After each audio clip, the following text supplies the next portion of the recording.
gentlemen. I just stole my man's hat to be Luffy for a moment because Luffy is the king of the pirates who wants to go after his One Piece, whatever that means. I don't know what that means. But anyway, for all of you beautiful people out there, this is episode 120 of For No Particular Reason with your host, Kerri Lewis, alongside my amazing friend, co-host, awesome sauce person, Yanko.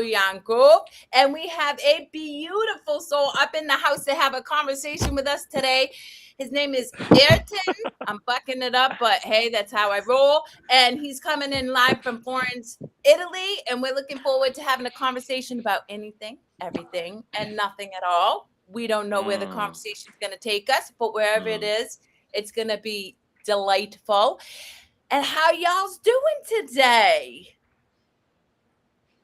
Well, I'll leave the guest go first because he's a guest. Welcome to the show.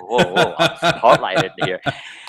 Thank you for having me here. It's so beautiful to be together. And how is it all going? It is all going amazing, like in a maze, literally. A maze of things happening the whole time. Oh my God. But thanks God we got the breath, and thanks God we have our feet and hands and you guys that I love already. For everyone in here, I have been 15 minutes in the pre-room, green room, waiting room with these two amazing souls, Kerri and Yanko, and it's been super fun already. So I'm excited. Excitement is going on. Enthusiasm in the breath of God. Let's go. Let's go, Yanko. Yeah, Come on. Bring it on. yeah. I guys. can sense it. I can sense the excitement. You pumped it up so much, man. It's just, but like you said, life, it's wonderful when you allow it to unfold the way it's supposed to unfold. It's full of wonder, and you can get high on anything pretty much. Just Ah. like you were saying, breathing in and out. Bread can get you going. Yeah. High on your own But supply. yes.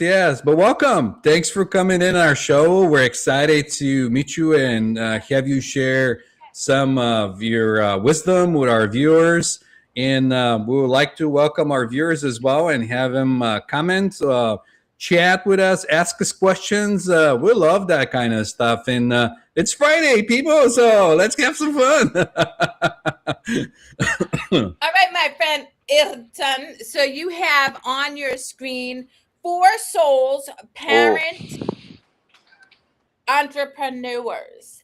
Oh yeah. So do Too tell, informal. because Yanko and I are parents, and more importantly, I'm an amazing soul, which I'm going to digress real quick. I have to tell you a story because I absolutely love this story. So I'm out to dinner in New York City with a collective of our friends, and this beautiful woman, Graciela, is 8 months pregnant, about to give birth to her child, and we're talking about children. Now, when I was pregnant, you couldn't talk to me about having another kid because I'm like, pop this kid out. You know what I'm saying? This is some work you got me doing. But she's like, oh no, I want 3. And one of us asked her, like, why? She's like, please, have you seen this soul, these genes? Of course we need more. Essentially, I'm paraphrasing, and I'm loving her energy. I'm like, yes, queen, that is what we need. We need people to know their worth, their amazingness. So with that story and the fact that Yanko and I are parents and entrepreneurs, elaborate and let us know what your vision, mission, soul's purpose is. I lean back as you asked that question. By the way, I love the little intro story that you gave. I truly love that. Yeah, I look. 4 souls, pattern entrepreneurs. 4 souls is basically my mission on earth. That's what I can tell in the most and plain, simple language that I can say it. It's basically I want us to remember, to understand that we're the souls living a human experience, and therefore I'm doing all I can, bringing it on as I am given the gifts and ideas, then share them and all to make sure that we do have the tools, the spaces, the connections to live this human experience as souls first. This is for souls, so it's literally for everyone, creating hubs in all the different parts of the world, like co-living, co-workings that are family friendly and that are um, supportive to human consciousness to expand, and for business and for health. And this is for souls. Parent entrepreneurs is my lived experience, who I am. I'm a parent, of course, and I'm an entrepreneur. And I do believe that we are, and these I say in a very arrogant way, arrogant and convicted and also humble, but we're like the most qualified breed on the planet to make this planet better, just because as entrepreneur we want to bring our own ideas to the planet and to create something on the planet. And since we're parents, normally, if we're present and devoted parents, if we love our children, we sort of really, really, really want that our creation as entrepreneurs is good for society, is good for others, is good for the planet, because we're leaving our creation to the next generations that are part of us, our children. Therefore, this is what parent entrepreneurs is this project program line of work that wants to make sure that we come together more and more, and that we can share knowledge and wisdom and resources with each other, and grow together to be better parents, better entrepreneurs, and better souls all at once. And I drop it here. Drop it like it's hot. Drop it like it's hot. No, I love that. So I mean, it's so interesting because I had a bit of a interior of like we're the most qualified, because I don't know that. I really don't. I just know that for me as a fiance, as a mother of two daughters, as somebody who shows up in service to people who are either in the elevator with me, or somebody who exchanges energy, money, whatever, to be in a space with me. I work to be a vessel, and whatever comes through comes through.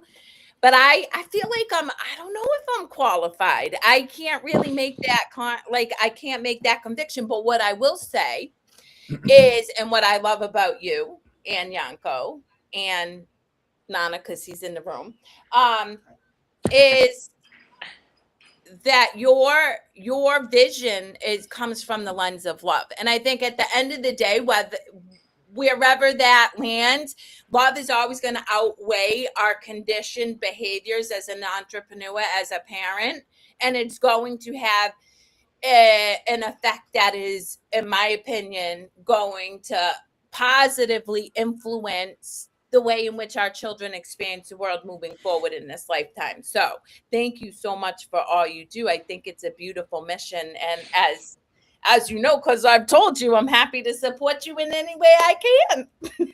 I'm so grateful, and I thank you for reflecting it back. The intention of being arrogant at saying that we're the most qualified is exactly to create a reaction of that kind. Because I mean, it's arrogant to say, look, I'm a parent and I'm an entrepreneur, therefore I'm the most qualified around here, together with the other parent entrepreneurs, to run this planet. Just not saying anyone is worse, but just saying. Yeah, listen, I mean, I can be arrogant as fuck sometimes. Wait, listen, I really do come from love, but I'm an ego too, and I certainly catch myself thinking, especially listen, for the listening audience, this is really important that I hope I can convey to you, and I have a lot of conviction about it. It's really easy to become arrogant when you're on a spiritual path. I see it all the time. I see it in priests. I see it in, specific religions, because we then create this narrative that our position or our understanding or the wisdom that we've accessed somehow puts us above another person's experience. And I myself have to be very conscious, kind of like what Yanko was talking about earlier when he was like, he observes like this experience of maybe be feeling anxious energy come up and watch it go away. That's what I do for myself when I experience those thoughts. And sometimes they make manifest because I'm not always 100,000% present and conscious of it. But when I remember, I'm like, oh, I see. Because the universe will very quickly be like, oh, so you think you know. Yeah. Let me just remind you, Boo Bear, you don't know shit. And I'm like, yeah, I got you. Thanks for the reminder. I appreciate you humbling me. But it's beautiful. And I do love your lens. And I believe personally, we have a responsibility as humans to evolve our collective consciousness. And when you are an entrepreneur and when you are a conscious parent, you are creating this space in the environment for other individuals and children to expand their consciousness, which is inherently for the betterment of all humankind. So thank you for what you do. Thank you for giving power to it. Thank you for giving the energy to it. It's absolutely a pleasure to share. And Yanko, as you're a parent as well and an entrepreneur, like what's your take? I would like to hear your position on these. I mean, how powerful do you feel because you are a parent and an entrepreneur and both at once? Like, how does that make you a better human, a better soul? I don't know if I'm better human or better soul. I knew that was coming, Yanko. I know you did. See, I'm experiencing life through a different lens. There is no, for me, there is no better or good or more powerful or less powerful, and all of that is just something that just happens.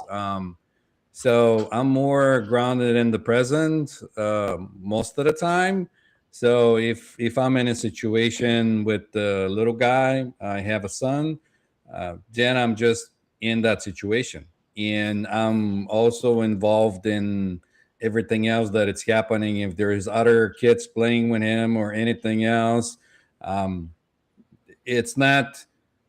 I don't sit in those moments and think of like how powerful this is or like what can I do to make it even better or anything like it. I'm just in the moment and there's no um, thinking of like how would anything involve. Mhm. Quite opposite. I might just be goofy with the kids and do stupid stuff. Sometimes parents just come in, or if my wife is with us, she'll be like, "Are you okay? Like, why are you doing this?" And I'm like, "We're having fun." But this is it. This is Yeah, actually right. it, I believe. I mean, because we lose it.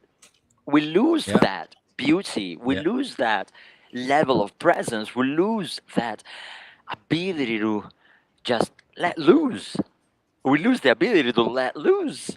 And and and it's so beautiful to hear that from you, Yanko, that you can just, okay, yeah, I'm just present with it. I'm just grounded. And if I'm with the kid, I'm with the kid. If I'm with the business, I'm with the business. And the reason why this was born is because there's so many, especially the maybe the more successful ones in business, that sort of get stuck, and then they enter the room and they're still on their phone, and it's just like, I'm tired, and they're not tired, but their brain is still running and still solving problems, right, and right, they're not right, able to right. be present, as you said. And so they maybe even ask you, hey, but what's going on? Why are you doing this? Like, why am I doing this? I mean, I'm just here, I'm just present, and being a kid again, being real again, being present. And this is the point. This is the point. You're bringing up a pretty good point though, because a lot of the people try to wear mini mask and keep certain images, and when they're at work, they're this like entrepreneur or this businessman or whatever, and when they're doing something else, they're this something else. And I realize that it's we're multi mask Dimensional. wearing, or like you do different things, and just because you're doing something in a very moment that thing does not define who you are. You're just in the moment. So I think that was a struggle for me at the beginning of having certain masks or certain roles that I had to play. There you go. Hi. So I This is fun. I am going to interrupt because I think, to speaking to exactly what you were saying, Yanko, Nana is a really beautiful example of somebody who is childlike. So who are you dressed as right now? Today is Super Saiyan 4 Gogeta from Dragon Ball Z. And how old are you? 37 years young. Okay, and what do you do for work? I am the top product specialist at Toyota dealership in Worcester. So the point the listening audience and I really do, we have a visual image of this idea of Nana doesn't compartmentalize his life. Like, he shows up as his unique self in whatever situation. He may be more focused, with a customer to educate them in sales of a car at work, but he's still childlike. And then he shows up as a 37-year-old man dressed up as Super Saiyan 4 Gogeta. Gogeta. Gogeta. So that's what But his energy is infectious. And so for the listening audience, I really want to touch upon this point that Yanko made, which I 100% agree. Our superpower lies when we strip down the mask. It really does. Yeah. Our superpower lies when we're unapologetically able to sing a song when it costs to us, or dress like Nana because it makes him feel good. And in doing so, we're not only present, but we're also giving other people permission to take down the masks and be themselves too. So Beautiful. But I'm going to be heading out, so I love you. I Have will fun. see you later. You guys Thank have you. a great time. Enjoy yourself. And I'm going to... Thanks, man. Have fun. Have fun. Beat them all up, Gogeta. Thank you. Don't forget this. I won't forget it. I'll see you This later. is yours, right? Make sure you No, put that that's in. yours. Oh, I thought it was yours. Nope. All right. Bye, Thank you. baby. There you go. There you go. No, but I really do love the point you were making, Yanko, because I honestly believe it's this idea that we have to compartmentalize the different experiences within us that separates us from the collective consciousness, because we're all kids in our own right. We all have those quote unquote like secrets and whatever, but when you just put them out there, yeah, you will be rejected by some people. 100%. Nana catches hate, I catch hate, but I have found that I attract so much more love to me that it way offsets a few people that don't understand that I'm just going to be who I am, and that makes me happy. Hell yes. Oh yes. Oh yes. I even had a conversation with somebody yesterday on that topic of, keeping your mask on and for certain things. And yeah, it's tiring too. It sucks all your energy off because you're pretending to be something that you're not. You have to defend something that it's not. And in the end of the day, it's just consciousness having fun with itself. Conscious. Yeah. Wow, you said that so beautiful. Yes.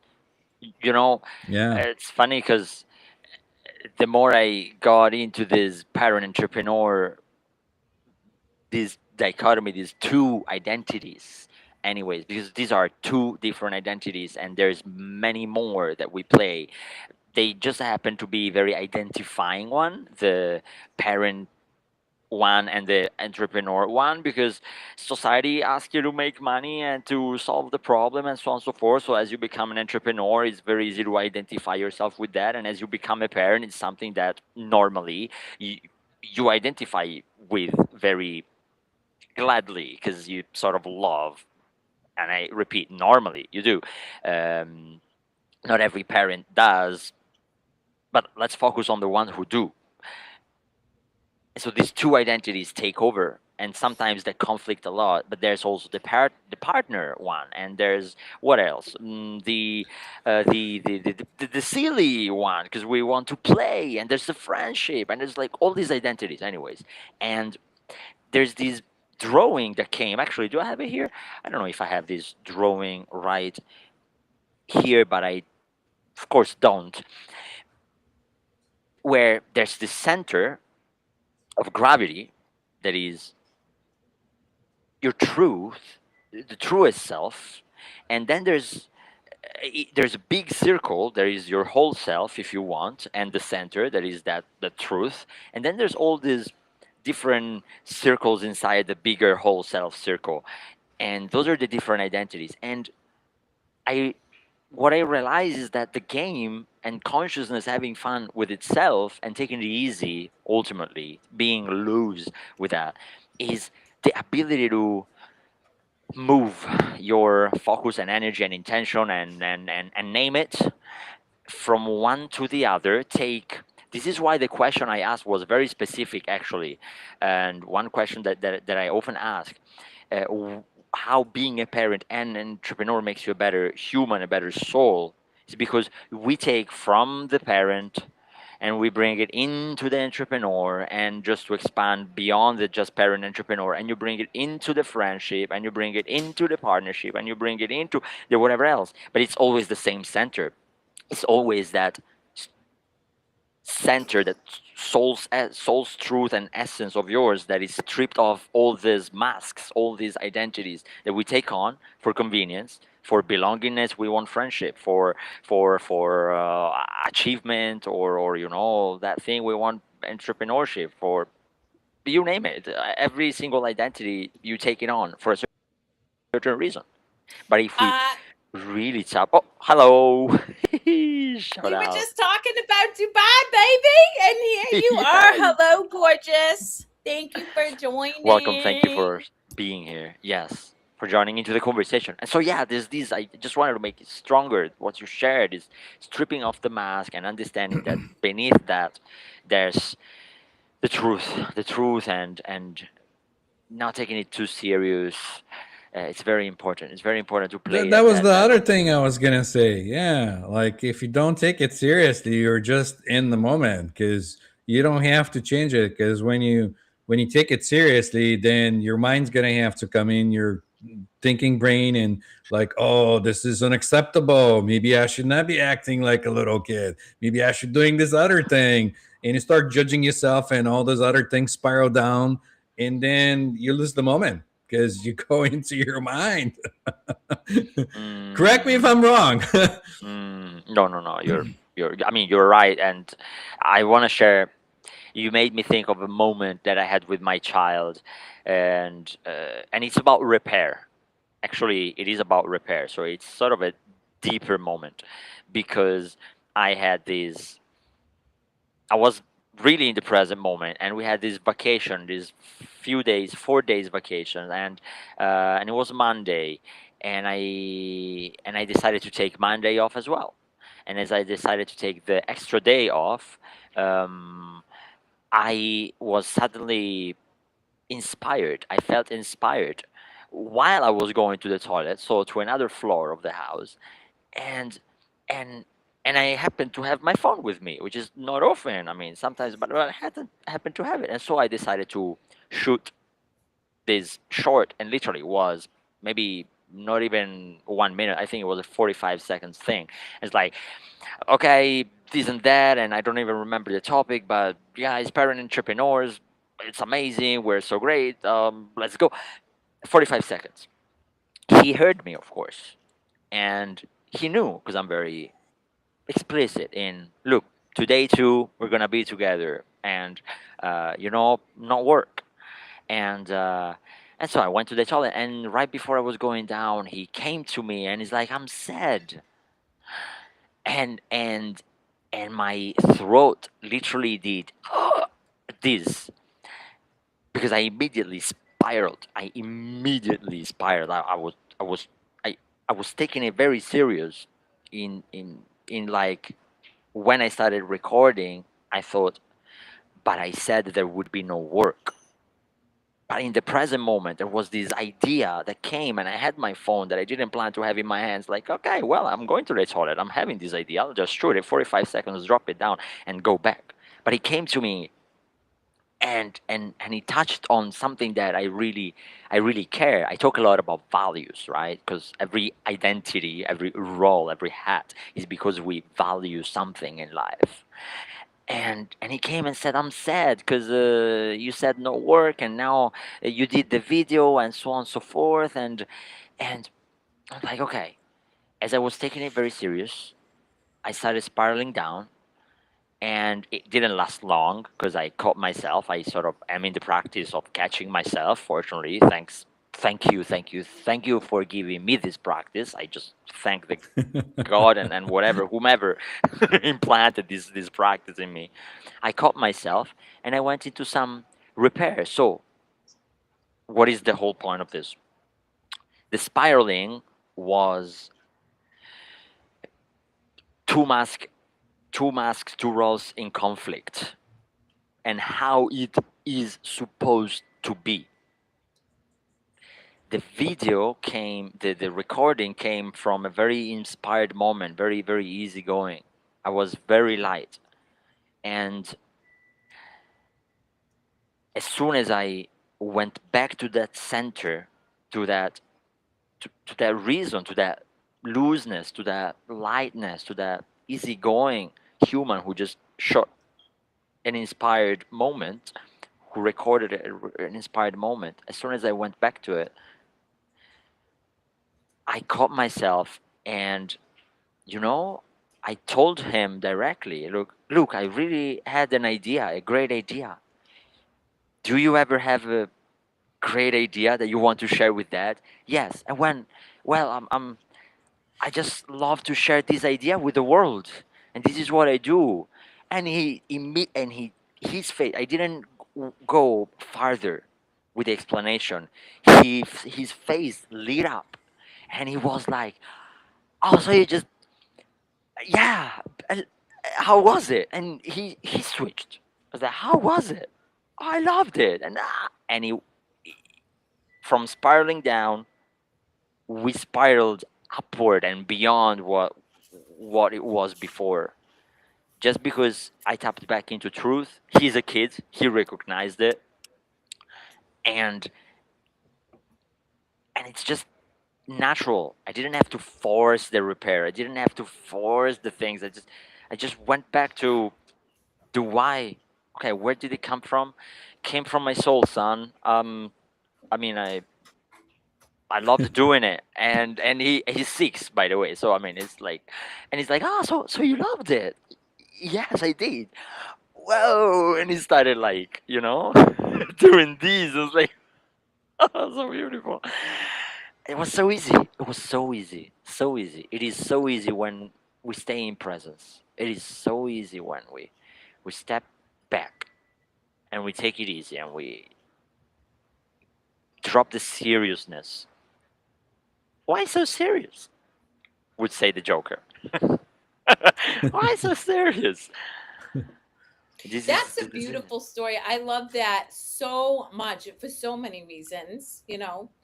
As a person who likes to highlight things for maybe the listening audience to potentially ponder if it feels good for them. One, your son felt safe enough to come to you to say he was sad, which to me is right there a beautiful gift that we give to the world. One, men, right? Like, yes, I live in the present, but I observe a world where we've conditioned men out of feeling their feelings or not putting words to them. So shout out to you. Two, safety, feeling confident enough to hold you accountable to the commitment that you made to him. That's huge. And I'm big about having tough conversations and holding people accountable. But lastly, being able to recognize that you were triggered, right? Like there was this expectation that you show up a certain way for your son because you'd made that commitment. And then our behavior that has been embedded in most of humanity's psyche, mine included, right, is like immediately we did something wrong. Oh my God, I did it, right? But being able to take that breath and respond rather than react. And in that response, Response is love, guys. Response is pause. Response is not coming from this expectation, but rather whatever unfolds in the present moment. And when you're in that present moment, it is all love. This present moment is love. It's when we make up a story about how it should have unfolded, what could have been done differently, whatever, that we've now stepped out of presence and into ego, into our overthinking mind. And that is what causes us suffering. So I really, really, really love that story. And I think it's important to highlight that for, the listening audience. I actually have a story as well that Oh, is similar but give it to different, but us. speaks to presence. But I would be curious if you have anything you want to add, Yanko, before I go on my my tangent. No, that's all right. I was just gonna say that usually, yeah, and I noticed that with being around kids, they're more sensitive to our emotions. They're more developing their emotions in the moment, and so if you got yourself in like a downward spiral where you're like becoming angry and all this other stuff, they're gonna sense it and they're gonna react the same way. And in your case was totally different because you still had the excitement from that video that you did, and that also excited him, and you both went up in the excitement instead of spiraling down, which I think it could happen in some cases. Depends on like who it is, because again, is a parent, like I don't know, I haven't been to a point where curious. My son is still young, but when kids are still young, they're looking towards their parents to validate their actions, to validate their emotions, to validate how they feel, like is this wrong, right, or whatever. So that's my take on that. That's what came to mind. But I also, having an 18 and 17-year-old daughters, right? I think they still look for you for that validation, but that's where I would have done something differently. I mean, hindsight's 2020, and who they are beautiful, and it's exactly as it is. But you know, I don't want my kids to look for my validation, because if they do, there's an external source that they're Yeah. seeking approval from in order to make an informed decision. And the only guidance that they really need to adhere to is their internal narrative. And that's something I work tirelessly at cultivating with the girls now, because of my parenting habits and behaviors when they were in their formative years.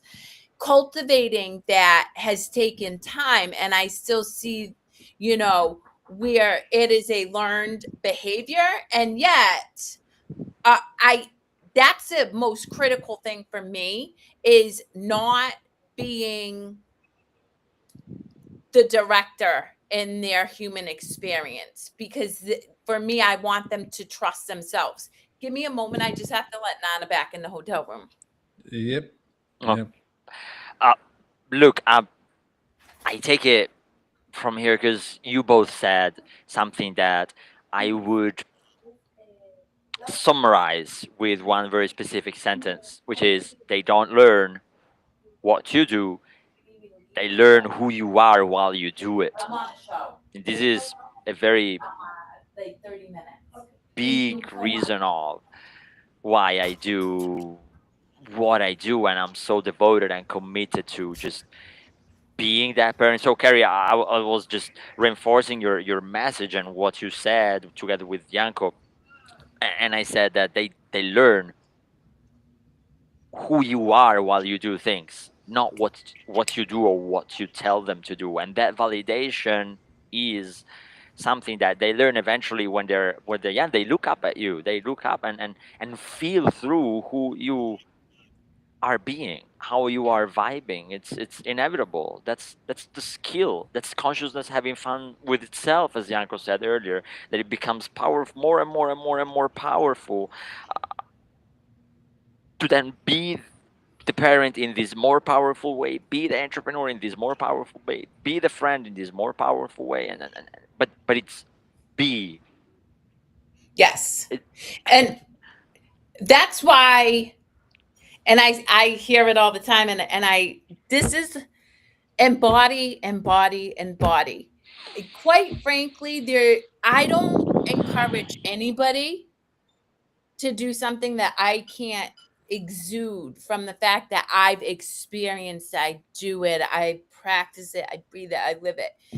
And my daughters are able to show up as unique strains of consciousness in their own right, very differently in a society where we are continuously told to conform, not because I tell them to, but because they see mom being rejected, still showing up uniquely her, feeling empowered, experiencing joy, acting weird. I mean, our daughters, Nana and I, always laugh because they're like, they tell us all the time, you guys are just so gross. You guys are so weird. You guys are, and I'm like, baby, the girl, that means we're doing something right, because one day you're going to love the fact that you're weird. Because if you understand all of me, my choices, all of Nana's choices, then I'm not honoring what feels good for me. I'm conforming. I'm not okay with that. So yes.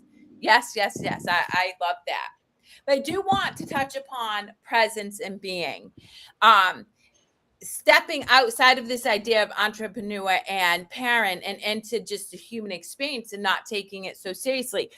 Nan and I had a train ride in, and we're walking to our hotel. I'm looking around. Oh, like, not for nothing, I'm really good. I'm good with knowing my surroundings. You know what I mean? I pay attention. I'm present. And I'm like, this don't look right. So we pull up to the hotel. I'm like, I don't know. So Nana ended up booking a different hotel than what we usually stay at. Now, everybody knows Kerri loves her bath. So hotel must have a bathtub, because Kerri's going to sit in it for like 9 hours and look like a raisin at some point this weekend. So they didn't have a bathtub. And Nana, I'm sitting there, I'm like, babe, it's fine. It's what it's going to be. It's not deep, whatever. Yes. I wanted a bathtub, but it's all good. But Nana being Nana was like, no, babe, like, you want a bathtub. So we walked up to the lady and, hey, can we cancel this reservation? Because, y'all don't have what Kerri wants. And so we just, by luck, we called the hotel that we always usually stay at, and we booked the last room. We got the last room. So we're walking down, all like, whatever. Thank God, I work out a lot, because we were trooping New York City yesterday. And we walk in, and all of the people who work here giving us hugs. Oh my God, you guys are back. We love you, blah, blah, blah, blah, blah. And and it was like, oh, literally the sky was open. It was like, oh, we're home, baby, right? But the whole point is, okay, and this is where you can't take it seriously. If I got caught in my head, if I felt some type of way, if I started spiraling, oh my God, I don't have a bathtub. We booked the wrong hotel. What's wrong with you? Or all of the things, like these habits, these behaviors. Oh, this isn't how it's supposed to be. I wouldn't have been in presence. I wouldn't have been in peace to be able to receive the exact thing that I wanted at the exact time it was handed to me, because I wouldn't have seen it, because I would have been in my head instead of in presence. Right. And then again, the universe continues to unfold. Another thing I said to Nana before we ever went on this trip, I was like, if the universe is good, he'll make a way for me to come with you to the con one of these days, because I don't want a 4-day pass. I ain't gonna go. Sure enough, he walks in yesterday. He's like, baby, you may manifest. I got this 4-day pass. You going. And it's just because, like, there's no expectation. And this is, guys, when all scripture says, ask and you shall receive, you will. The problem is, we think we know how we're supposed to receive it, and thus create a block, and then don't exactly experience what it is we want. But if you're like, oh, I just want this, and then go about my business, all of a sudden something happens and you're like, thank you so much, universe. Let's keep it moving. And that's not taking it seriously, being present in the moment, and something that you just shared live to Ayrton that I think is very important: gratitude. Gratitude for your hands, gratitude for your feet, gratitude for being aware, gratitude for this conversation. Like, Gratitude, gratitude, gratitude will open up so many joy-filled experiences. Wow. Wow. You're not, because you're not creating from limitation. You're already grateful for having it, so there's no way of the universe not giving it to you. Because here it is. Thank you. I have it. I have all those things. You're not saying I don't have this or I don't have that or I want this. And I'll tell you a story. So I just took my younger daughter through driver's ed course. It's a required course to get you licensed in America, and I have to go through a certain course too, which I already did with my older daughter, so I was familiar with what to expect. But it's an online course, and I kept popping in and I'm listening to all of this fear-based bullshit. I mean, when I talk about, they were like just pumping these kids with fear, fear.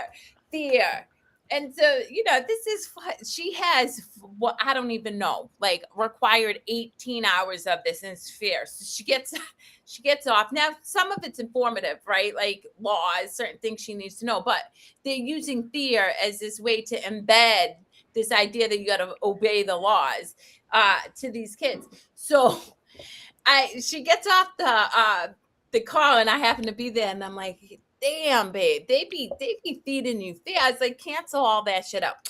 You know what you do? You walk up to the car and you say, thank you so much, universe, for a peaceful ride to and from where I'm going and making sure everything works out in the highest good for everybody. And slap it on the table and keep it moving. I'm like, all that shit is rhetoric. You don't need it. Just toss it. And it matters. It really does. Because to Yanko's point, right? If you already expect a seamless ride, you're gonna do. Even if somebody cuts you off, they're gonna cut you off, and you're just gonna know when to break. It flows. But if you're like, oh man, I gotta watch for the guy over there, and I can't do this, and guess what you're gonna have? You're gonna have a chaotic, crappy ride. And so don't put it out there because it's gonna suck. Look, right? I want to dance and smile with you. It's 444, dance and smile. You are alive. So that's. Okay, shout out. So you have alarms with different messages, right? All right, hold up. Like, come on. You guys are. Woo, okay. There we go. Y'all didn't know you were gonna get a dance pad. So, and you know what? Most of the times, well, that's my son, by the way. Most of the times, he's so cute. I'm in love. Most of the times, that alarm hits me at the worst thought moment, and it just does it on purpose. It's like I'm all happy, then 4:43 something shitty passes through my mind because it has to at that time, so that it gets interrupted again by these, and I'm like, no, now I don't want to dance and smile now that I'm alive because I'm so miserable. Let me stay in my miserability. Please don't make me dance and smile. And it's our brain. It's so crazy how it wants to stay so conditioned. It really wants. This is so cool that you have that. It makes me think of somebody that I watched. They use the body training watcher bracelet that buzzes every 5 or 10 minutes or whatever you said, get you out of your thinking mind, of your pattern, and to stop in the moment and be grateful for what you have. So that could work the same way. Like when you have your alarms coming up and remind you of what's going on. This is a good tool. So anybody. It's joy alarm or manifestation alarm. There's some. This is joy. 444 was. Well, let me go to the actual alarms because it's. Because there's an insane amount of alarms. No, there isn't. It's like there's all these things. And you have it too. Look at it. I'm gonna tell you right now. So there you go. Oh wow. This, for the listening audience, I probably have 200 something alarms. None of them are set anymore. I really don't. it's not a tool that I lean into as heavily anymore because it just isn't. But for the listening audience, the individuals that I've been called to serve at this point in time, because it could very well shift and I don't know, but people who struggle with active addiction and, mental health challenges. And what Ayrton brought up is such a profound tool and one that helped me. Visuals, right? Whether it's an alarm, because I'm not always a fan of the buzzing going off, because when you're in a highly reactive fight or flight state, continuously having multiple alarms could actually be counterproductive. However, visuals and being proactive. So what Ayrton and I did was we took time before our state became dysregulated, before we felt some type of anxiety, when we felt empowered, when we were in love, and Yes. we invested in ourselves by typing those messages into our alarms and putting them on, setting us up for future success to combat the narratives that are pervasive in our head.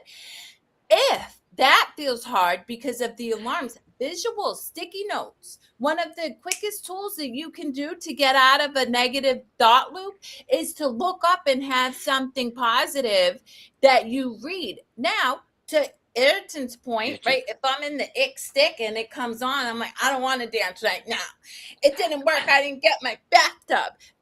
That's information too, because then you can see where your ego, your subconscious, that 90% where you are habituated to think a specific way, is creating resistance against you experiencing joy. So even if you decide not to change that experience in that moment, you're still learning. It's still a gift. It's still awareness. So yes, I love that so much that you shared that with the listening audience. And I am a huge proponent, particularly in the field of work that I do, for utilizing tools like that, being proactive to set yourself up so that when that dysregulated state, that thought that gets you to spiral, when you go to drink that beer that you've made a commitment not to drink, comes up, you've already set yourself up to combat that with a more positive and loving choice. Oh yes, heaven, yes, blessings and blessings to all of this. It's there's million philosophies now that we could quote or bring up, like samurais would win their battles 1,000 times before they would actually go and fight, because they would literally do that again and again and again. And super athletes nowadays visualize themselves 1,000 times before going on the actual race or whatever, and they actually are training, and they even train by visualizing and doing this type of stuff. And and and there's levels to it. It's like some of these things, I mean, imagine if someone that is used to it gets the alarm and sometimes feels like, oh, not now, come on, let me be miserable for a bit, which is also fine, by the way, because emotion is all valid and not going down that rabbit hole now. But um, there's levels to it. So there's one alarm that is this unreasonable joy alarm, that to me it means that I just, unreasonable joy outburst means that I start jumping and like, yes, for 30 seconds to a minute to 3 minutes if I need to, which is an extreme rewire. I'm not going too much into the specifics, but it is this extreme rewire of the nervous systems. Like it's just beyond the uncomfortable point. So that is extreme. It doesn't need to be that. It's indeed the post-it. The post-it. It's in there. It's flooding your house with messages that you need in this moment. And I have a whole board. When I wake up, it's where my eyes are staring at, and where I go to sleep is where my eyes are staring at. And there's all my vision and mission and belief systems and whatever. It's all in that board, and I change it over time, and it's there. So as soon as I wake up, first 10 minutes, as I open my eyes, it's there. Maybe I don't read it because I'm still like groggy, and I cannot even see because my eyes don't open and I cannot read, but I know what's in there. My subconscious knows it. And so I drop it because I don't want to turn it into a lesson, but it's so important. It's so important. We have. I finish with this. We are in a point in time and space nowadays where we have the possibility of rewriting our human life experience on command. It's so powerful. It's so powerful, so beautiful. It's such a gift, such a blessing. Well, something that I was thinking about earlier, because Yanko and I read all different stuff all the time, but you know, I was thinking about the fact that nature, consciousness is brilliant. It's brilliant. So when I watch and witness a lot of people think about, oh, all this horrible stuff is happening, stuff, I laugh, and I'm like, there are more people. They estimate at least 1 million people, and those are people who are documented, that it's been qualitative and quantifiable, which is whatever, but who have experienced enlightenment, who have experienced like altered consciousness. Then, even yesterday on the train, I just happened to be watching people's phones and stuff. I'm seeing, what is it, Gabor Mate and all these people, consciousness people, on the Instagram feeds and stuff of people. And I'm like, this is the thing. We never have to plan how the thing's gonna unfold, because consciousness itself is inherently love, and it is going to unfold love to counteract a lot of the dis-ease that we are bearing witness to, which has to make manifest, because the collective has continued to feed that narrative. But now people such as yourself, Yanko, myself, we absorb. Well, for me, Yanko is a little different, but for me, like, I put myself in situations where I absorb reinforced love, because our brain is a sponge. It's constantly taking in information. So what information am I giving it access to? And then that output is more love, so it's counteracting all of what we're experiencing right now. And for the nerd in me, one person in unconditional love counteracts 480,000 people in fear. And so just Oh, keep choosing love, invest in yourself. oh, wow. I had a massive, like, electricity, not even a goosebump. That was like a full on voltage through my spine. It's like when you I was said gonna that, say the like, Kundalini is coming to your whoa, spine, my dude. it's like, whoa, whoa, whoa, whoa, whoa. All right. Well, we have about It's 7 minutes left, and this girl's Yanko dipping wanted to because say I, something. she's I gonna want, go yeah, I play want. in the big city. So, what would you like to share, if anything, that you have not touched upon, Ayrton, with our beautiful audience, that you want to leave them with? Hmm. Okay, I'll be brief, and this was already in my mouth, and then I want to hear what Yanko's got something. I feel it, and I I perceive it, and I want it too. I want to only drop among all the alarms the most disruptive one that I had so far, and that I still have, and it is breathe. It's so easy. Meaning, whatever it is that you're going through, whatever it is the challenge that you're going through, whatever, it's like, breathe. Life is so easy, and this is just disrupting everything. Your brain will go against that. Your brain will go against it, and that's the point. That's the actual point.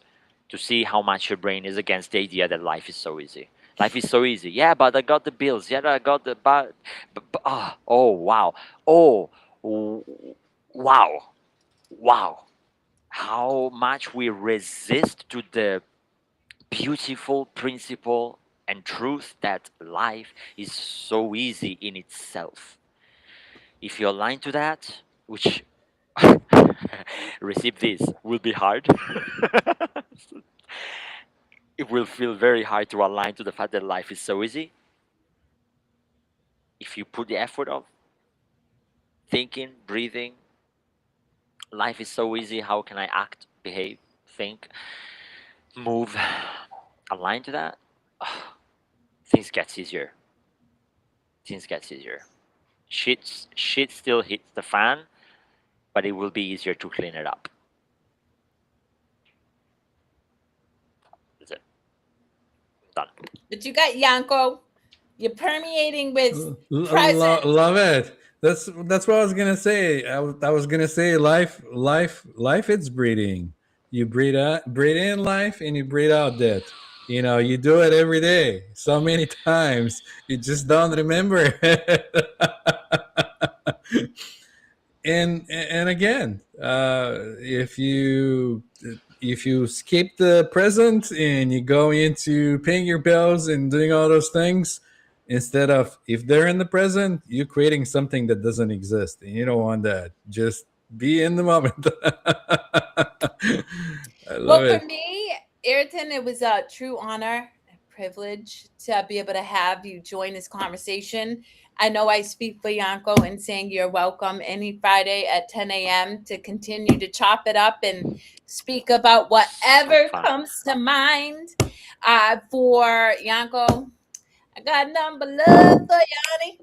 Got number love. And for the listening audience, thank you so much for continuing to tune in, share your thoughts, challenge what it is that Yanko and I and Ayrton and any other guest puts out there. We're happy to have that conversation and just tuning in. If you vibe with the show, share it, comment, follow, do whatever the thing is that they say. And if you don't want to, you don't have to, because Yanko and I are cool with whatever floats your boat. Really honor yourself. And in doing that, you're honoring Yanko and I. That's the most important thing. And then, I'm in the Big Apple, so start spreading news. We're leaving right now. We're glad you were a part of it for no particular reason today. We'll see you next week. And this tune is not my own. But until next week, keep challenging what you've known. Wow. Okay. I'm done. Wow. I'm It's done good. here. It's good. Thank you all for Thank watching. you for We'll see you next watching. Friday.